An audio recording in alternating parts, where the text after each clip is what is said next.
नमस्कार हैं और आज हम बात करेंगे चिराग पासवान की, जो कि खुद की लौ से जलकर बिहार को रोशन करने की दिशा में आगे बढ़ रहे हैं।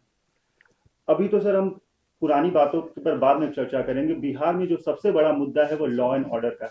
आपको क्या लग रहा है, सरकार कहाँ पर विफल है? भाई सरकार का ध्यान ही नहीं है इस दिशा में, पहली बात।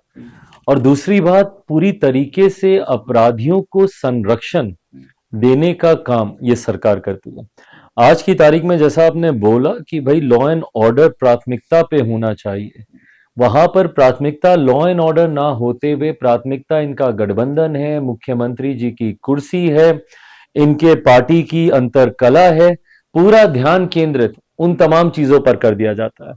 और जब उससे फुर्सत मिलती है तो विवादित बयानों को दिलवाकर देश को, प्रदेश को बांटने की रणनीति पर काम किया जाता है। रामचरितमानस को ले आएंगे तो कौन अंग्रेजों का दलाल था, कौन अंग्रेजों के गुलाम थे, ऐसे विषयों को उठा देंगे ताकि बिहार का जो ज्वलंत विषय है, भले वो शिक्षा से जुड़ा हुआ हो, अभ्यर्थियों की भर्ती को लेकर हो, शिक्षकों को लेकर हो, छात्रों को लेकर हो, पेपर लीक को लेकर हो, सीटेट बीटेट को लेकर हो, किसानों को लेकर हो जो 100 दिन से ज्यादा से अवसर में आंदोलन पे बैठे हुए हैं, इन तमाम विषयों से ध्यान भटकाने के लिए इस तरीके की बातचीत, विवादित बयानों को दिया जाता है।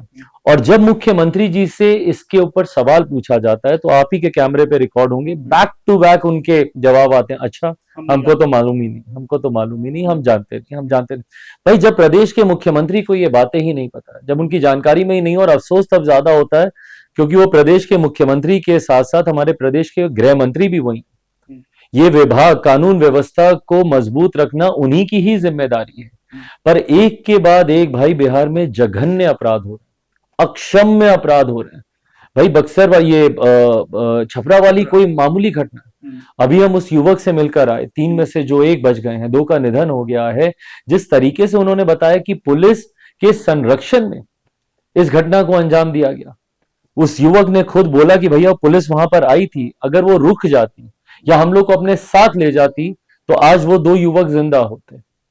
पर जिस तरीके से प्रशासन का संरक्षण मिलता है इन अपराधियों को, तो भैया मुख्यमंत्री के पास क्या समाधान है फिर इसका? आज जब ये समाधान यात्रा पर निकले हैं तो बताए ना, है कोई समाधान मुख्यमंत्री जी के पास बढ़ते इस अपराध को रोकने का?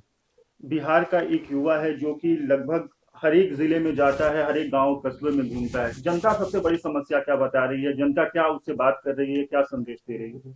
भाई जनता की अपनी समस्याएं हैं और पता नहीं इन लोगों को वो समस्याएं दिखती क्यों नहीं है।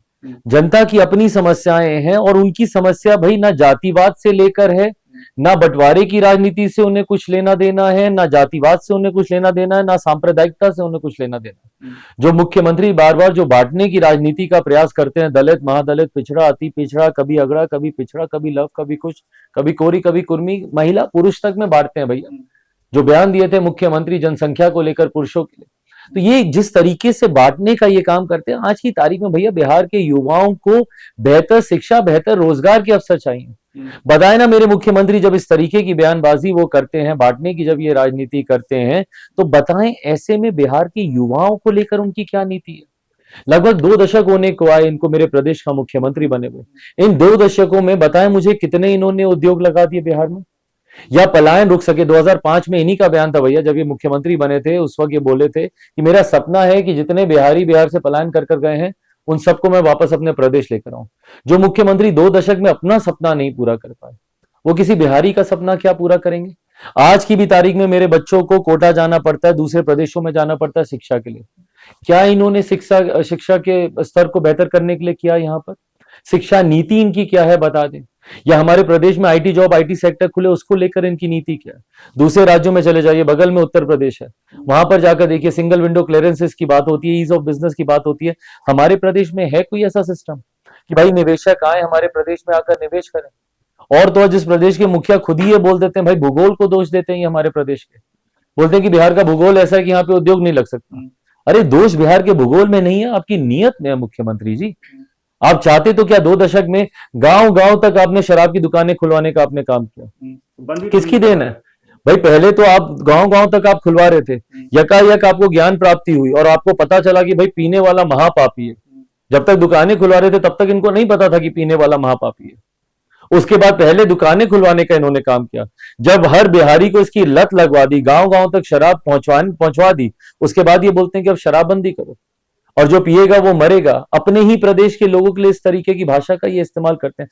तो मुख्यमंत्री जी की नीति नीयत दोनों साफ नहीं है बिहार के विकास को लेकर। एक सवाल होगा सर कि चिराग पासवान के पास क्या इसके लिए ब्लूप्रिंट तैयार है? उन्होंने ब्लूप्रिंट तैयार कर रखा है? भाई ब्लूप्रिंट ही नहीं, पूरा एक मजबूत बिहार को एक विकसित राज्य बनाने को लेकर एक कंप्लीट रोड मैप, जिसको बिहार फर्स्ट, बिहारी फर्स्ट हम लोग कहते हैं, जो एक विकसित बिहार को। और भाई कोई अजूबा काम नहीं है ना भाई। भारत एक साथ आजाद हुआ, भारत के तमाम प्रदेश एक साथ आजाद हुए, तो कहीं दिल्ली बंबई जैसे शहर बने ना चमचपाते, बैंगलोर बना, डाउन साउथ आप चले जाइए, और बिहार एक ऐसा राज्य रह गया जो कि हर विकास के मापदंड पे सबसे लास्ट नंबर पर आता है। नीति आयोग तक को कहना पड़ता है कि भैया बिहार सबसे फिसड्डी राज्य है। तो क्या कारण रहा भैया कि बिहार पिछड़ता रहा, और वो भी बिहार जैसी जगह जहां पर अनगिनत संभावनाएं हैं बिहार को विकसित राज्य बनाने को लेकर। हम लोग भैया गर्व से कहते हैं कि बिहारी हर क्षेत्र में आगे हैं, और हकीकत है।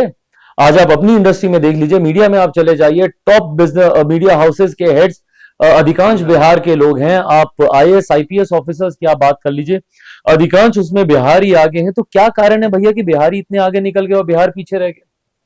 कहीं ना कहीं बिहार के नेताओं, राजनीतिक दलों ने वो ध्यान नहीं दिया ना। और आज की तारीख में जो सरकार सत्ता में बैठी है, ये लोग बिहार के विकास की बात करते हैं। भैया 35 साल का समय दिया बिहारियों ने आपको, 35 साल से यही सरकार है। 15 साल हम लोगों ने लालू जी, राबड़ी जी का शासन देखा, लगभग 2 दशक से हम लोग मौजूदा मुख्यमंत्री जी को देखते आ रहे हैं।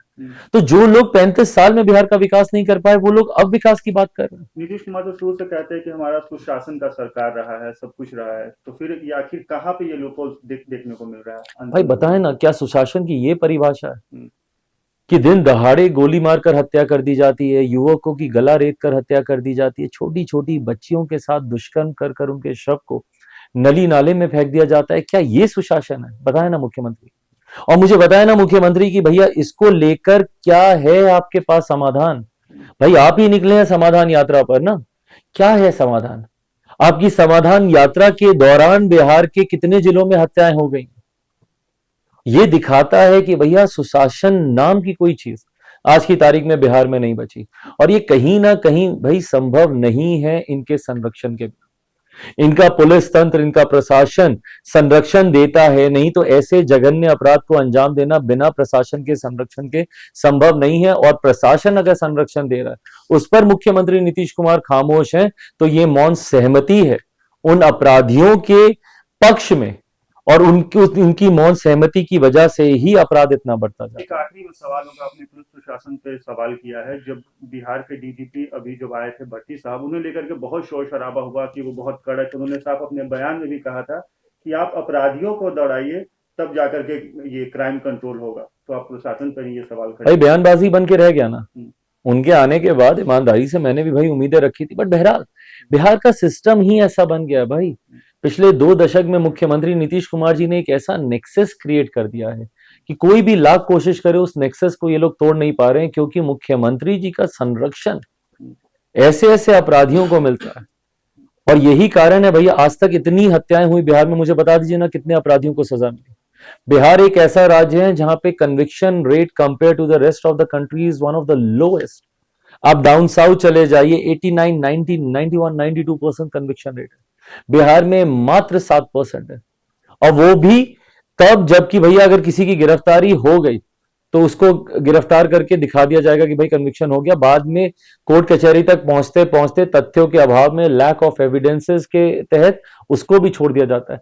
कितने लोगों को सजा मिली है बिहार में, बताए ना। हाल फिलहाल के वर्षों में आप निकाल लीजिए भाई, आंकड़े आपके पास होंगे, मुझे पिछले 1 साल के या 2 साल के आंकड़े आप निकाल के आप देख लीजिए कि कितने लोगों को उन हत्याओं में सजा मिली। बड़े से बड़े, वो पटना में रुपेश की हत्या हुई नहीं हुई, कितना उस वक्त बवाल मचा, सब हुआ, क्या हो गया उसके बाद? तो एक के बाद एक बिहार में घटनाएं हो रही हैं, पर अपराधी इसी तरीके से छूटते जा रहे हैं। नीतीश कुमार पर बयान देते हैं, तेजस्वी यादव पे चुप रहते हैं, क्यों? भाई क्या करना किसी और के ऊपर बोलकर, जब पूरा का पूरा घटना चक्र एक व्यक्ति निर्धारित कर रहा है। जब नीति निर्धारक एक व्यक्ति हैं। मुझे बता देना मुख्यमंत्री जी की पार्टी के नेताओं तक को पता है कि भाई इनकी क्या अगली नीति होने वाली है या ये क्या करने वाले हैं। वो बात जरूर है, बिल्कुल सही बात है आपकी कि भैया जो भी इनके साथ सम्मिलित हैं दोषी सब हैं, पर आज की तारीख में सिर्फ एक व्यक्ति है जो पिछले 2 दशकों से बिहार को बर्बाद करने का काम कर रहा है। वो उनकी नीतियां मात्र जिम्मेदार हैं बिहार को बर्बादी की कगार पर लाकर खड़ा करने के लिए। और भाई यही कारण है कि बिहार की जनता ने 2020 के चुनाव में सिरे से इनको नकार दिया। जो ये बोलते हैं चिराग मॉडल, चिराग मॉडल, भाई क्या था चिराग मॉडल? जन भावनाओं का प्रतीक था ना, जनता जो बातें कह रही थी उसी को ही मैं रिफ्लेक्ट कर रहा था, यही तो था चिराग मॉडल। तो जब आप चिराग मॉडल की जब आप बात करते हैं तो आपको समझ में क्यों नहीं आता कि भैया वो आक्रोश है आपके खिलाफ लोगों का, परिणाम स्वरूप आपको तीसरे नंबर की पार्टी बना दिया। आपको तो किसी ने मुख्यमंत्री बनने के लायक तक नहीं छोड़ा था, किसी की कृपा पर आप मुख्यमंत्री बने, भारतीय जनता पार्टी की कृपा पर आप मुख्यमंत्री बने। उसके बाद आज की तारीख में राजद की कृपा पर आप मुख्यमंत्री बने हुए हैं। तो भैया जनता तो आपको पहले ही आपकी कार्यशैली की वजह से नकार चुकी है। तो नीतीश कुमार तो ये भी कहते हैं कि राजनीति आपने उनसे सीखा है। भाई मुझसे बड़े हैं जरूर, मैं क्यों इस बात को मैं बोलूं अगर वो कहते हैं कि भाई मैंने राजनीति उनसे सीखी है, पर मैंने हमेशा दोनों का ना भाई तरीका नहीं होता, नीति बहुत मायने रखती है जब आप राजनीति में होते हैं। ये जो शब्द मुख्यमंत्री सिर्फ राज करना समझ गए राजनीति का, पर वो नीति बनाना नहीं समझ पाए। जब आप राजनीति की जब आप बात करते हैं तो उसमें नीतियां बहुत महत्वपूर्ण होती है। मेरी लड़ाई मेरे मुख्यमंत्री से सिर्फ इसी बात, मैंने हमेशा व्यक्तिगत तौर पर भाई उनका आदर किया, सम्मान किया, उम्र में मुझसे बड़े हैं, मेरे पिता के समकक्ष उन्होंने काम किया है, एक लंबे समय तक मेरे प्रदेश के मुख्यमंत्री, आज भी मेरे प्रदेश के मुख्यमंत्री हैं भैया। मुख्यमंत्री होने के नाते वो सम्मान है मेरा उनके प्रति, पर मुझे मेरे मुख्यमंत्री बताए ना कि भाई क्या नीति है उनके पास एक विकसित राज्य बनाने को लेकर। भाई आपका राज्य तब विकसित बनता है जब पर कैपिटा इनकम राज्य की बढ़ती है, प्रति व्यक्ति आए। जब तक आप हाथ में ज्यादा पैसा कमाने का अवसर हर व्यक्ति को नहीं दें। मुझे बताएं भैया, कृषि प्रधान प्रदेश है मेरा, क्या है इनके पास नीति कृषि को बढ़ावा देने की? कितने इन्होंने फूड प्रोसेसिंग यूनिट्स लगाए ताकि यहीं पर उपजा हुआ प्रोडक्ट यहीं पे उसकी प्रोसेसिंग हो, मार्केटिंग हो, ताकि बेहतर दाम उसके मिले। बताएं मुख्यमंत्री जी की किसानों को सहूलियत हो उसके लिए क्या नीति है? आज भी आधा बिहार सुखाड़ से प्रभावित रहता है, आधा बाढ़ से प्रभावित रहता है। सिंचाई की समस्या आज भी बिहार के गांव में चले जाइए वहीं की वहीं है, खाद की समस्या वहीं की वहीं है। तो ऐसे में मुख्यमंत्री के पास क्या नीति है भैया? यहां पर उद्योग लगे ताकि यहां के लोगों की इंफ्रास्ट्रक्चर डेवलप हो, वहां पर उद्योग को लेकर इनके पास क्या नीति है? आईटी सेक्टर मेरे प्रदेश में आए, जो यहाँ के बच्चे गुरुग्राम जाते हैं, बैंगलोर जाते हैं, वो यहीं पर ही आईटी सेक्टर में काम करें, उसको लेकर क्या नीति है? इन सब बातों का आप उनसे सवाल पूछेंगे, उनके पास कोई जवाब नहीं है। और जब उनके पास जवाब नहीं आता तो भैया फिर रामचरितमानस का विवाद खड़ा होता है, फिर हम लोग को और जातियों में बांटकर दलितों को महादलित किया जाता है, पिछड़ों को अति पिछड़ा किया जाता है, ये तमाम बातें शुरू हो जाती हैं। तो चलिए, खैर सवाल जवाब और भी हैं और हम आगे भी बातचीत करेंगे। फिलहाल इस वीडियो में इतना ही, और आगे भी इस मामले से जुड़ी और अपडेट्स हम आपके साथ लेकर के आते रहेंगे। फिलहाल के लिए धन्यवाद।